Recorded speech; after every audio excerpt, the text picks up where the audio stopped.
Hello, hello. How's everybody today? We're post we're recording this a little before the day it airs, and we're post snowstorm. So we're all kind of recovering today. Welcome to the Big Venture Zone. I'm David Cohen, and I'm going to be your host. And this show is geared to helping young entrepreneurs and founders, 20 to 35, to give you the strategies, the ideas, the confidence to move forward in your business and in your life with ideas, tips. We're going to form a community, and we'll give you the resources you need to succeed each week. And our first guest, I'm so happy, is an old friend and colleague. His name is Tony Esteves. He's right there on the camera. And Tony is the Human Connection Guide. He helps people feel more alive while building confidence, presence, and real world communication skills, something maybe lacking a little bit in this day and age. He's a former professional circus artist. He brings creativity, play, and embodied learning into experiences focused on leadership, resilience, and human connection. He's the author of Talk to More People, Change Your Life by Meeting People. He's a TEDx and keynote speaker on social health, and the host of an in-person human connection circle, which is going to get a new name, a new brand, this year, so we'll talk about that a little bit. But Tony, through his talks, his workshops, and community experiences, really helps people build the people skills that you need to thrive at work and in life. So Tony, welcome. Good day to you. Good day. Good day to you, David. Thanks so much for having me. It's been great to reconnect with you. Oh yeah, and we reconnected just before, I guess in December, just before the holidays, and it's been a minute since we have seen each other. I think the past 5 years did that to a lot of people. So and it was so good, and I left that meeting with you, and I felt joy in my heart, and an alignment. And here we are, working together, and I hope to bring you into the fold of what I'm creating this year, and to work together in other ways too. So welcome. Thank Um, you. you're welcome, man. So this notion of human connection, it's one that involves many parts. So I want to ask, why is human connection waning? Because it seems to be like, not so much. Well, why is human connection waning? Yeah. Um, before I address that, can I give you a 35-second introduction to me so people could understand why they'd even be listening to me? Why am I here? Is that Yeah, okay yeah, with you? okay, yeah, I'll, sure. I'll, You I'll, can I'll, validate yourself. So, I'll just give a quick blurb to say hello. As you mentioned, David, I'm Tony Esteves, the Human Connection Guide, and I'm a super shy child who's now in an adult, not so shy body. And in a nutshell, I grew up very shy and introverted, and through the inspiration of my older sisters, got involved in student leadership, and that took me from someone who was paralyzed with fear about speaking to someone else and avoided it like the plague, to eventually becoming someone who was not only confident at meeting new people, but so thrilled and enlivened by doing it that it became a huge part of the work I've done over the last 10 years. And most recently, I met a stranger every day for a whole year. That was something I called the Talk to More People project. That actually was right? 10 years ago. Yeah. And yeah, now it really brings me joy to find ways to bring more human connection into people's lives. And specifically, that one thing that I think we'll talk about a little bit later is these human connection circles is a project I'm very excited about at this time. So just wanted to give a little tiny overview so anyone listening could be like, oh, who is this character? All right. And that being said, we're you went through being shy, and maybe you didn't want to be seen. And I wonder, I feel like that human connection is waning. I remember, like, a few years ago going home from the subway on the bus. 'Cause I had to take the bus to get to my area. And, everybody's on their phones. They're not engaged. They're in their own sort of space. And I wonder, is that the real cause of, human connection sort of dropping off, not happening as much? Or are there other factors like shyness or lack of confidence or maybe psychological factors? What do you see? What's your sense? Great question. Yeah, I mean, I think we're in right now a perfect storm for disconnection. And Hmm. the apps, the technology they are a part of the problem, but I wouldn't say that they're the whole problem. So that example you have there, if you're, let's say, on transit and you see everybody heads down into their devices, it's very easy for us to make the assumption that every single one of those people doesn't want to talk to anybody because that's what the body language indicates. Hmm. Earbuds in or headphones on, looking at a device and close body language. But research proves that when you go to strike up a conversation with a stranger, you'll get accepted, like you'll be welcomed, as long as you're not being rude. Uh, you'll be welcomed into a conversation about 9 times out of 10. But most people have no idea about this research. There's tons of studies to prove that as well. And and I've tested this, of course, literally on the subway as recently as less than a year ago in New York City. Actually, I spoke to someone who had his earbuds in, and I asked him a quick question about this bag he had because it looked really cool. He happily took his earbuds out. We had a conversation, and the conversation even continued after we got off the train. So it's easy to assume that everything we see out there is people who want to not connect, but that's actually not the truth. So that's part of it.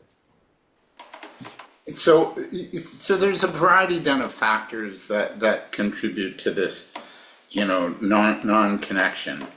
Either tech or just our own personal, issues or challenges that we might need to overcome. The other thing too. I mean, we're living. I feel like with AI. I'm not knocking AI because I use it too, but there's this sort of new thing happening around. Is it real or is it AI? The authenticity, and that's a topic that we spoke about last week before our interview today, and I feel like we're losing the being authentic and being who we really are, and we're living Hmm. sort of in a bit of a make believe world. What's your take on that, and how does the work you do help to inspire people being more authentic and real? Great question, David. Well, yeah, we are in this bizarre place right now with all the information that we're inundated with, and now with the popularization of artificial intelligence and these apps that can create images or create videos with a click of a couple of buttons and a short prompt, Yeah. it can be even more difficult now than ever before to understand what's real with regards to what's online. And I think, in a sense, this is going to help us find our human connection once again. Because Oh. in many of the conversations I'm having nowadays, when someone says they saw something surprising or fascinating online, and this goes from adults mid-age, such as myself, to teenagers and young people in the early 20s, the following line after seeing that thing is, "Oh, but maybe it was AI." So we have, I believe, a growing awareness that much of what we see online may or may not be real. And the Hmm. way that I think that this is going to help increase real life in-person human connection is that people are going to start to seek out more opportunities to connect in person, to practice their human connection skills. Even though it sounds scary, but because intuitively we want authenticity, and I think we're moving into the authenticity economy now. And if people can find ways, like entrepreneurs, for example, if you can find ways to present your real self, even though you might be clunky with some of the way you communicate, or perhaps you've been too tied into these devices and you don't feel that comfortable communicating in person. But if you show up authentically, people are going to be magnetized to you. So in a Yes. way, I think it's going to help. Yeah, I agree. Now, I'm working with younger people, 20 to 35. That's my target audience. What can we do to engage our younger folk to connect to one another and to overcome some of the barriers they might have, shyness, lack of confidence, things like that? Well, so a starting point would be to communicate to them that it's like that it's okay if you don't have these skills. I think there's a couple of factors that are important to consider.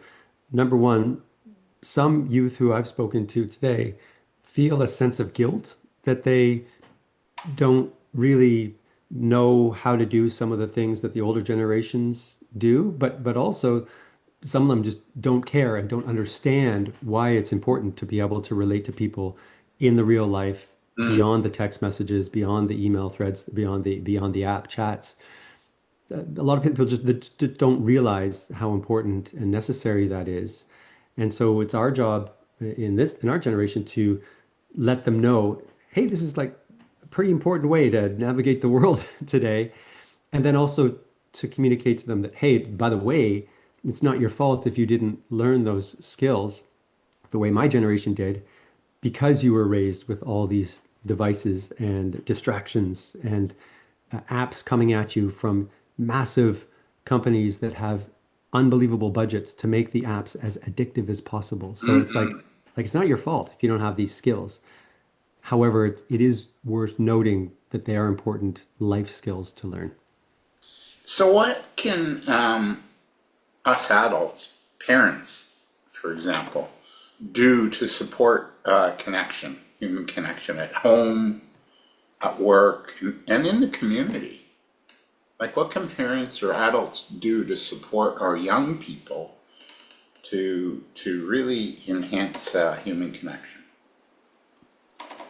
Great question, David. Yeah, I I only think, ask good questions, pal. yeah, lovely, lovely. Yeah. Well, I The, mean, you may be aware of how Australia has set a precedent by banning many major social media apps for everyone under the age of 16, and that this is like a first of a kind in the world. And many other countries in Europe are considering following suit.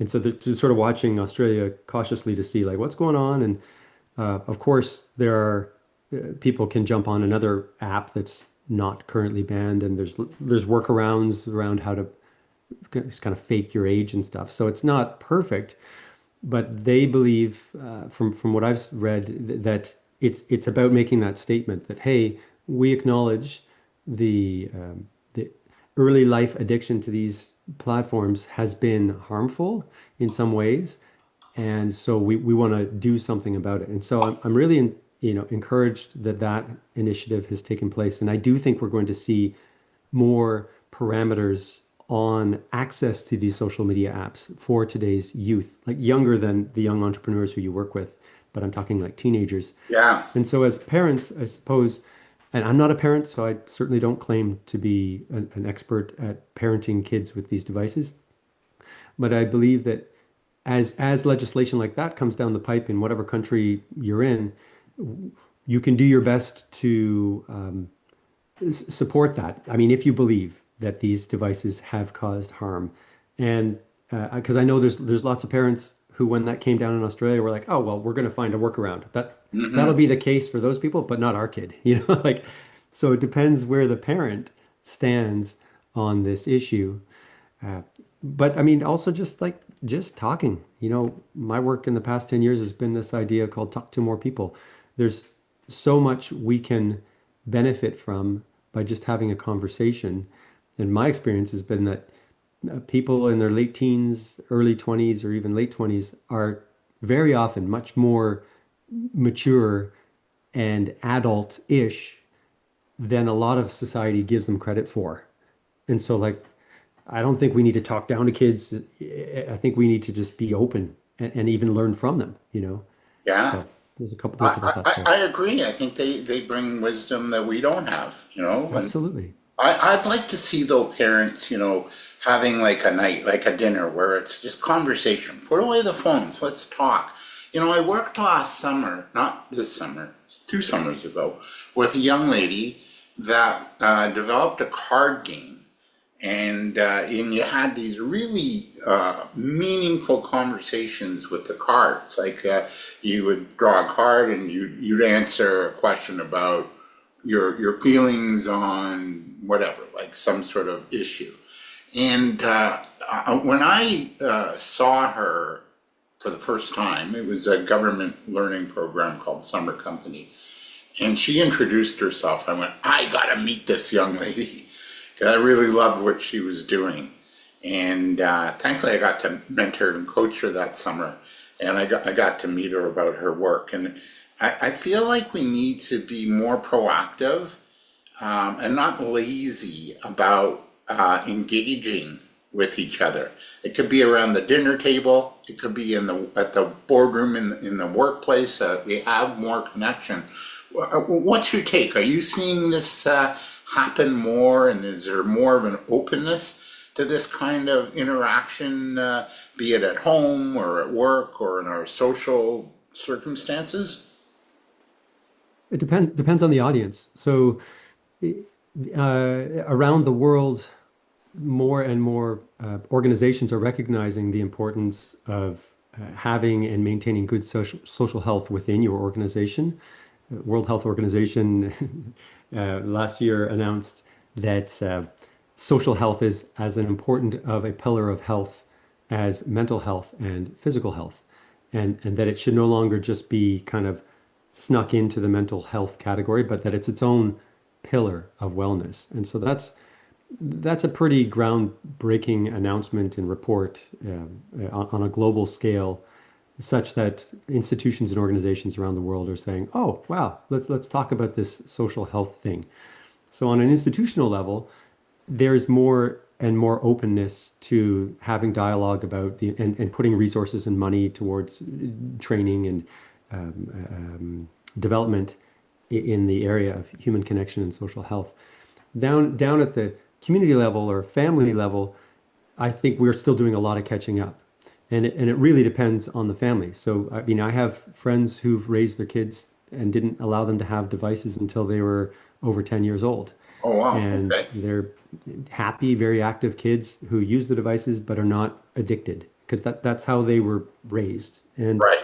And then I have parents who tried to do that, but at 2 years old, they're like, nope, give them an iPad Wow. because uh, because from what I've heard, parenting is a whole heck of a lot of work, and you can benefit from a break sometimes if the child could be occupied. So, and I used to criticize that as someone who's like, oh, devices so young, developing brain, but like, again, I'm not a parent. I think it's you do what you got to do to raise the healthiest kids you can with the tools you've got. So Yeah. so I'd say at the sort of more molecular level, we have a lot of catching up to do. But there are more and more conversations about it. There's over 200 human connection initiatives, I believe, just in North America, like different people doing all kinds of work to bring people together in some way in the real world. And so there's an increased awareness, but we haven't yet hit the tipping point of society as a whole saying, "Oh, we really need to go into this. Let's all open up and learn these skills." I think that's going to take years. Yeah, I agree. Even though people are doing their thing in their neck of the woods, we're with Tony Esteves. He's the Human Connection guy, and you're listening to the Big Venture Zone. I'm your host, David Cohen. Tony, if you had a magic wand, what is the vision you'd love to see happen around this notion of empowering people to turn off those devices and be with one another? Magic wand in solution focused coaching, we call this the miracle question. It's a great question, David. In a perfect world, I wouldn't actually ask everyone to turn off the devices. all the time, and then that's it. And we're just totally disconnected. I believe a perfect world nowadays, with how quickly technology is advancing, is just a healthy integration, which means we have these tools, we still use these devices. However, we're not spending an average of 4 to 6 hours a day on them, as Right. most adults in my generation right now are, and the youth are spending more hours, many more hours than that at times. So it would that the amount of time we would spend on the devices would be reduced, and the amount of time that we spend socializing in person in the real world, taking a break from the devices, would increase. There's a really excellent initiative out of Europe called the Offline Club. And Mm, I'm really impressed with the events that they host in a number of countries where people get together in coffee shops, in libraries, in public spaces, just to be in company with other people, sometimes playing games, but without devices. And interestingly, they've got an excellent Instagram profile. So, but I think we're going to see more initiatives like that. As you mentioned in my bio, I'm heading up something that the name may change, but for now, I'm calling it Human Connection Circles, which are these gathering places for people to experience human connection by practicing presence, play, and then actually practicing whatever the human connection activity or tool is with other people in real life. And my vision with that is that these human connection circles could pop up all over the world. And I kind of want to create this sort of open source model where anybody could go to a website, download a little toolkit, and host their own human connection circle. And it doesn't mean we're bringing together 50 people or more, but like I'm talking 6 to 15 people.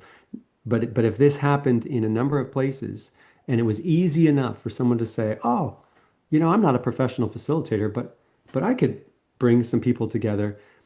I believe if we create enough of these circles, it really could create a beautiful ripple effect of in-person human connection where the devices are not the main subject of conversation. yeah, and you do speaking, with TEDx and organizations like that. It kind of reminds me of how, Toastmasters, like you're kind of in the beginning day of Toastmasters where you'd go to these, local meetings and chapters in your own area across the world, and you'd work on your public speaking skills. I would still highly recommend anybody listening to check out Toastmasters. There are Toastmasters organizations all over the world. Yeah. In 2000 and I think I went to my first Toastmasters meeting way back in 2006 or 2000, 20 years ago here, like a long time ago. And it's an excellent leadership organization that very gently teaches you these conversational skills and public speaking skills.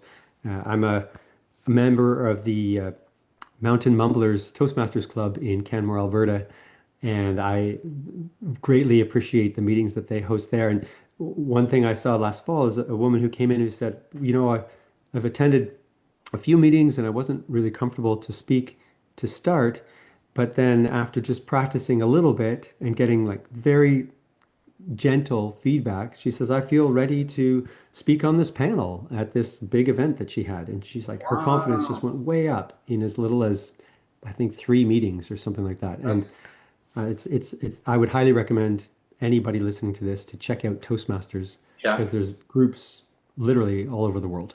Yeah, and I can kind of, if your idea, the human connection circle, gets momentum, I can kind of see it being, in a way, very similar, or, well, different in its way, but, a similar sort of trajectory and path. And I hope so. Yeah. I mean, my yeah, wish with the human connection circle idea is to keep the structure loose enough such that really anybody could set one up. I don't want to make it so rigid that it always has to have a guest speaker or it always has to yeah, happen in a certain venue. I'd love it to happen in coffee shops. I'd love it to happen in parks. I'd love it to happen, I don't know, at the top of a mountain in many different creative ways. yeah. And whereas Toastmasters is extremely structured, and I think it's a beautiful model. But I appreciate, I mean, I'm complimented that you see a potential comparison there because Toastmasters has been phenomenally successful. Oh, yeah, for sure. Um, I want to ask for some coaching, Tony. So this Okay. is the part of the interview that I call coaching perspective. We should have music. I'm going to have all that Do, do, do, do, as I do, do, get do, going. Yeah, do. hey, all right, nice, nice. And you can hold a tune. Well Hmm. done, well played. As you know, I work with younger entrepreneurs in my work and coaching and learning practice. And, some lack confidence. We talked about that already, or they don't even know their own greatness. How would you coach someone younger, starting in their career or business, and needing to enhance these skills? So, coach away, Tony.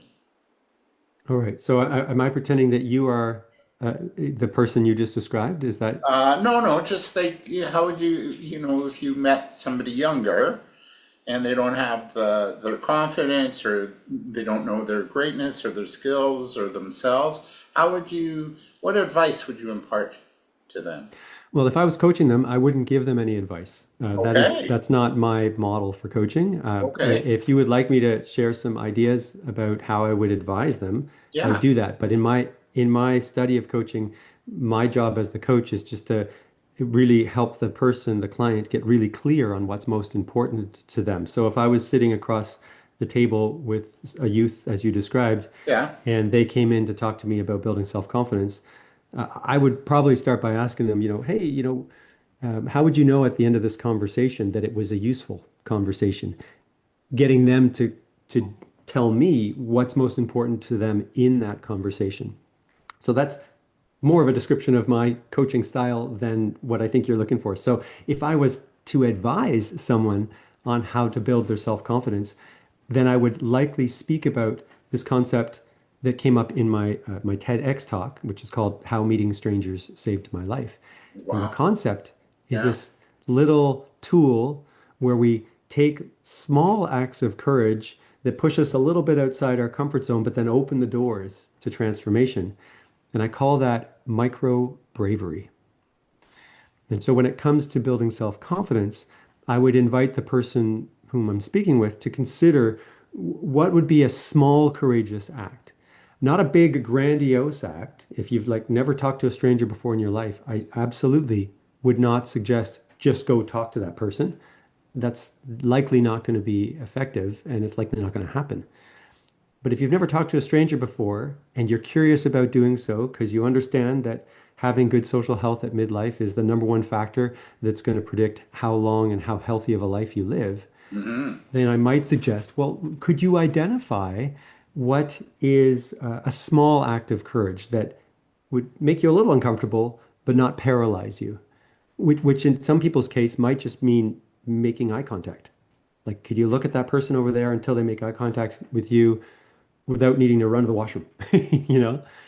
Or for other people, they might already be pretty socialized and maybe they would be self-confident enough to be able to go and ask that person a random question. That might be like a really huge deal, or for someone who's a bit more edgy, that might be their edge.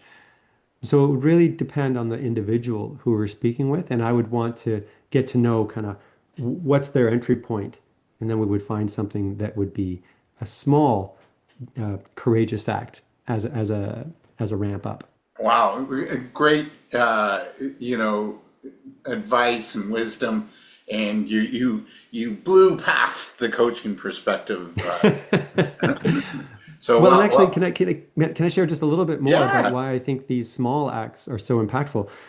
So when I did this project of meeting strangers way back in 2016, it's at a time in my life when I was navigating depression. So I Right. was in quite a low state of my own energy and my own self-worth, but I knew I could benefit from doing some kind of project. And it actually started as a 30-day challenge to meet a stranger every day for a month. But then my business coach said, Tony, if you want to make an impact with this, don't do it every day for a month, do it every day for a year. And I was Mm. like, that's bananas. I'll do it. The pursuit of a meaningful goal, it turned out had a profound impact on my mental health. And so for those listening, that's also one way. because I recognize, more than a third of society right now are dealing with depression or acute depression. That's Oh that's a yeah. pretty standard statistic in North America at the moment. So Yeah. it, perhaps a third of the audience right now are like, I'm depressed. I couldn't possibly talk to another person. But what you might be able to do is to find a project of some sort that's meaningful to you, that requires you put some time and energy into it almost every day. And the pursuit of a meaningful goal has been proven to be hugely impactful as far as people's happiness, Sure. which then, of course, can impact your overall wellness. And in my case, just a little bit after a month of doing this project of meeting strangers every day for a year, I was able to get off the medication that I had been on. And I kept meeting new people in new circles, social circles that I didn't know existed. And it really brought a lot more life back into my life. And so that's just one idea that came to me I wanted to offer. And the second thing, and I'll stop rambling in a second, but the second thing Oh, I that's wanted to share good. is that the main thing I wanted to share initially, but I got sidetracked, that these small acts can be so impactful is that when I did that project, I gave people a little card that was a 30-day challenge card that said, meet a stranger every day for a month. Like, meet a stranger, tick a box. But that is a huge challenge. Just because I was doing effectively 12 of those challenges back to back Hmm. doesn't mean anyone else would be comfortable doing one of them. So I did get some feedback from people who finished that challenge, but less than a couple dozen people in a whole year reported back to me that they actually met a stranger every day for a month. And so why I offer this idea of micro bravery now is that it really seems to me behavioral change is much more about the small incremental changes rather than the glorious, big stage, like do this huge thing change. It's like, well, what could that individual do that's a small shift? And then we slowly build on that. So Yeah. that's what I wanted to share. And I think that's really important. I like that approach. I just made a post today on LinkedIn. I do something inspirational, Monday to Friday, and it was about taking small steps to get to where you want to go. And those small steps, they're a lot easier. You're not going to climb the mountain in one leap. You're going to climb the mountain in, gradual Absolutely. steps. Yeah. We Yeah. what's the famous quote? And I'll chop it up here, but it's we overestimate what we can do in a day, but we underestimate what we can do in a year, or something like that, right? Right. Yeah, no kidding. I'm going to shift gears here a little bit, Tony. We were talking off air about the amount of division we see in society, politics, business, etc. How can having a practice of, human connection heal the divide we are seeing play out in the news cycles these days, other than not watching the news? Yeah. So I would also recommend uh, anybody at any time in their life to experiment with a low media diet because the media profits greatly on scaring the heck out of people, and Yeah. and it So unfortunately that is highly addictive. It can be very difficult not to pay attention to the tragedies that are unfolding around the world. However, that's not good for your vibration to be completely plugged into that all the time. And if you want to be someone who's spreading light and positive energy in the world, you might take a look at how much time you spend consuming media these days, because the great majority of it is not positive, and it's also the reason I'd argue that it's healthy to not be super plugged into the news all the time is that so much of it you also have no control over. And so, um, yeah, low media diet is one thing to consider or experiment with. But also, when it comes to human connection, developing a practice of gratitude can be really supportive in anyone's wellness. mhm. And I believe it's a really important part of becoming a healthy human connector is to take the time every day, which can be as little as a minute, but to consider, to think about, to write about, or maybe sketch about a few things or maybe several things that you're grateful for in that moment. The fact that you have a clear head and you're thinking clearly, or if you're as fortunate as I am, that you're just fully able-bodied and that your whole body works, is like a huge blessing that many people around the world don't experience. And so it's endless how we can find things to be grateful for if we just slow down, take a breath, and take a moment to contemplate those things. So, Right. yeah. And I think too, Tony, correct me if I'm wrong, so this division that we see, if somebody has a belief or a view on what's going on in the world today, you know, if you go deeper, their concern or point of view is usually based on a fear they might have that they don't want to acknowledge, right? Yeah, Uh, I, so I I think we need to go deeper with our understanding of one another. well, there's two sides to that coin. So Mhm. I agree to some extent that some people's perspective could be based on a fear, but it depends on what perspective you're talking about.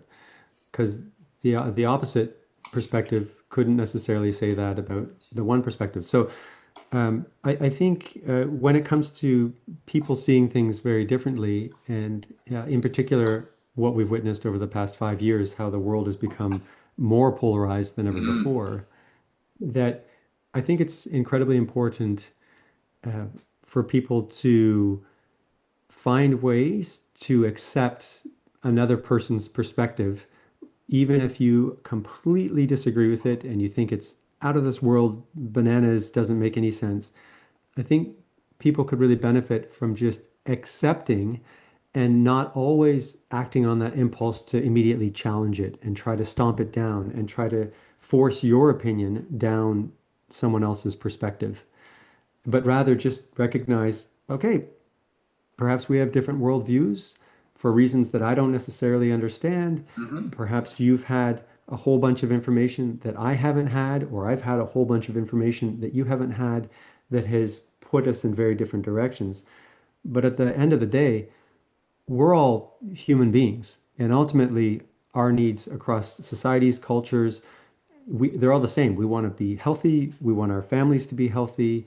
We generally don't want war. Like people, we're all the same. I mean, we get to universal consciousness.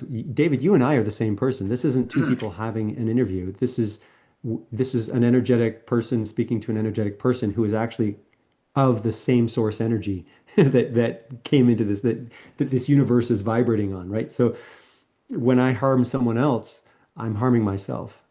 But in our current world, it can be very hard to understand that. So I'm a bit rambly here at the moment, but what I suppose I'm trying to say is that uh, have some empathy for someone who sees things very differently than you.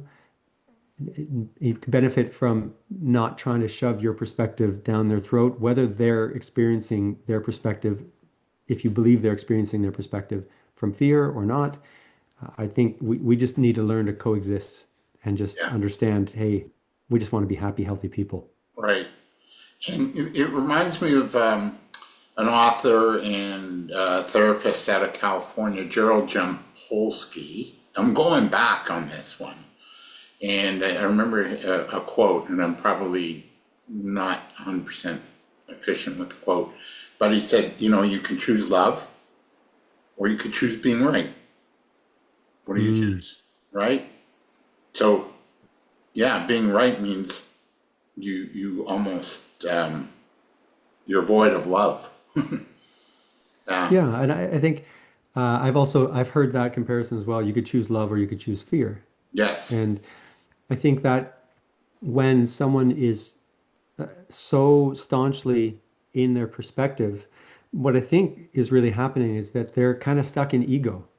Because I also see that as the world's been evolving and shifting and going through some pretty tumultuous growing pains for this last half a decade now, I see that some people have come to realizations that things are not necessarily as they thought they were, but it's a lot easier to stay on your pre-existing path and belief system than to break and crack your whole world open and turn into a different direction.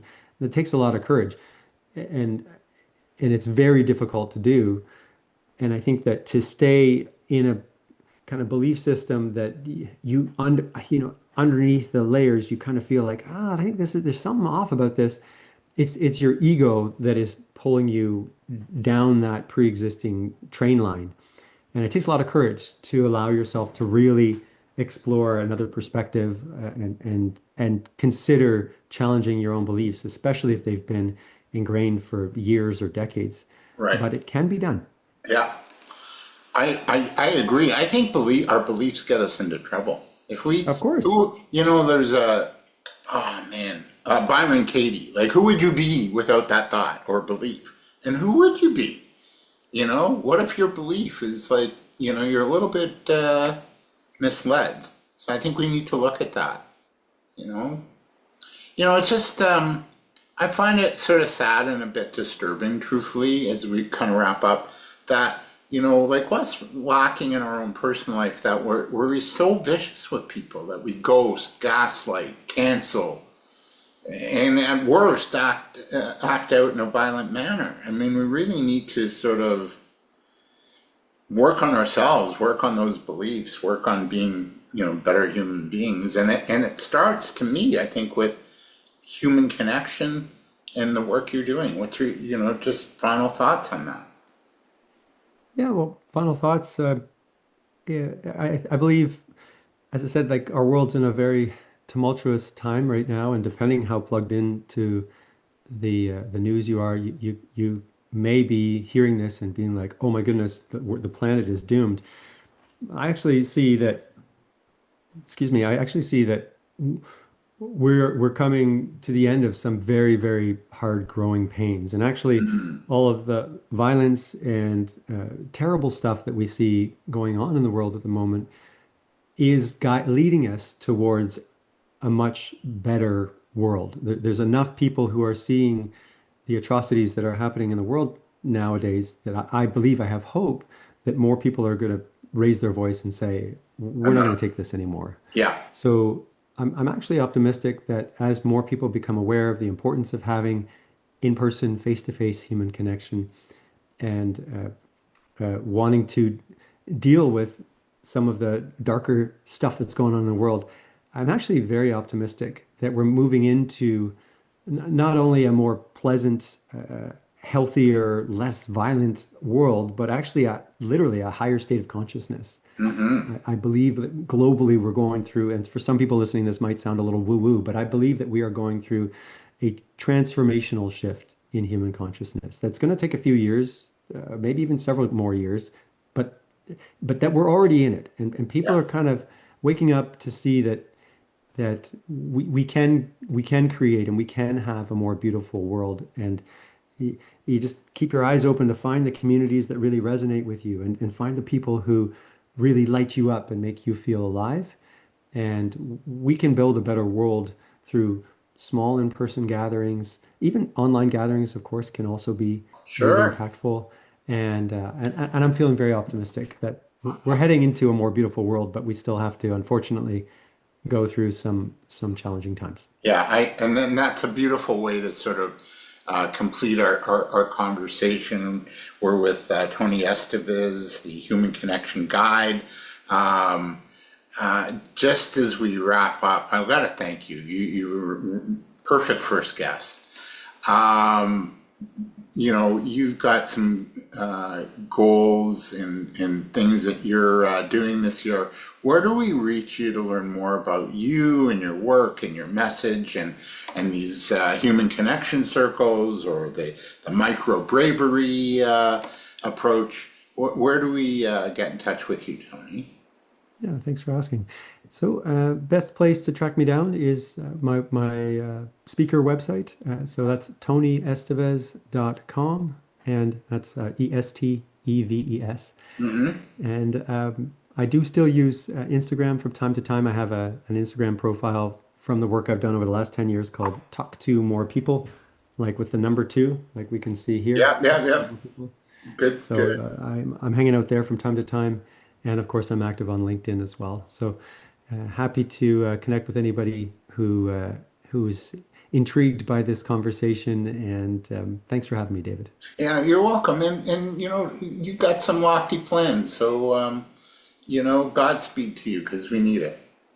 So, Thank you. yeah. Yeah, thank you, David. Yeah, that was Tony Esteves. He joined us on Zoom today from his home office in London, Ontario. Tony, thank you so much. Next week, we're back with Victoria Laurent Fabish, who had a near-death experience, and she's going to talk about her journey back and resiliency and courage and the importance of visualizing and having a vision. So this has been your Big Venture Zone. David Cohen with you. Have a beautiful week. And on behalf of Tony, take good care.